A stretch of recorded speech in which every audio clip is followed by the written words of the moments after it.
Is Russia winning the war now? Wars are unpredictable. There are a million things that could happen, especially if it escalates and other countries get involved. Depends on how you measure winning in a war. If you go by captured land, Russia still controls roughly 15% of Ukraine territory and has done so for almost 2 years now. So, well, it's a war of attrition now, and Russia has much more manpower and resources. Current estimates of Russian casualties are at least 300,000, and they have taken 25% of Ukraine's land area, with the vast majority having happened in the first month.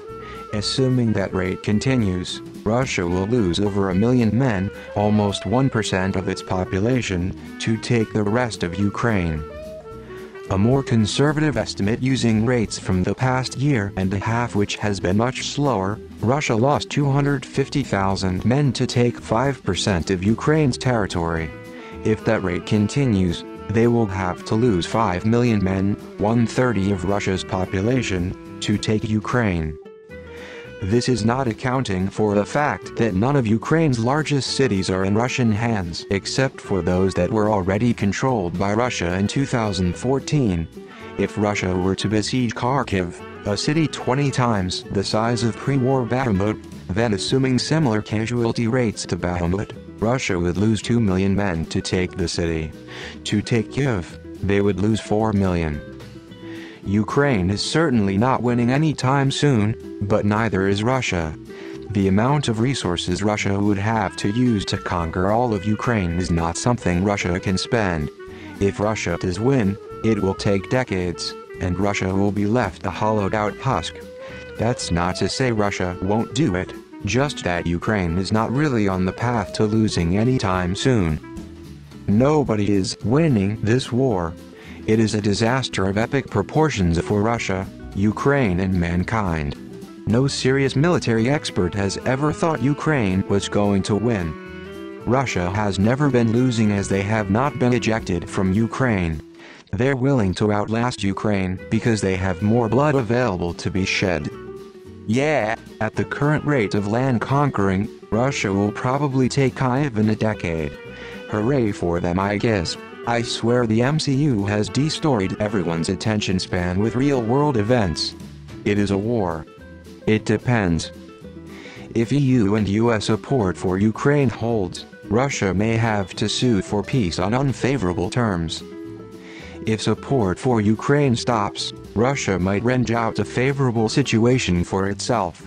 Nobody knows at the moment. Neither side is advancing that much, they're mostly just destroying equipment and killing injuring troops. The true extent of the losses isn't really known. Each side claims they are destroying tons of enemies and suffering nearly zero losses. There's a lot of wild cards at play over the next few years. Will Ukraine keep getting aid? Will Russia collapse economically or politically? Unless something escalates with NATO, I think yeah, eventually they will have to pull out, if only Putin's dad did.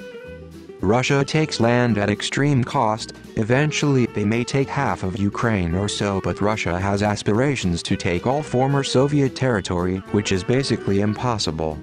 Ukraine may not win, but Russia definitely won't. The fact that Ukraine still stands is a testament to Russia's incompetence.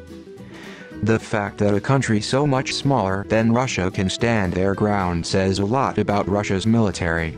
No one wins. Russia has sustained very heavy losses, but they have not given up the ground they've taken. I think most people didn't expect Russia to be so determined. Define winning. People seem to think that the goal of Putin is to capture Ukraine as a whole, which is a common misconception, and only shows that you don't know much about the situation overall. Ukraine neutrality is at stake. Putin's goal is to not let Ukraine in NATO. No, even if Russia manages to control the 15–20% they have annexed, they will face intense resistance for a few years and will be forced to give it up.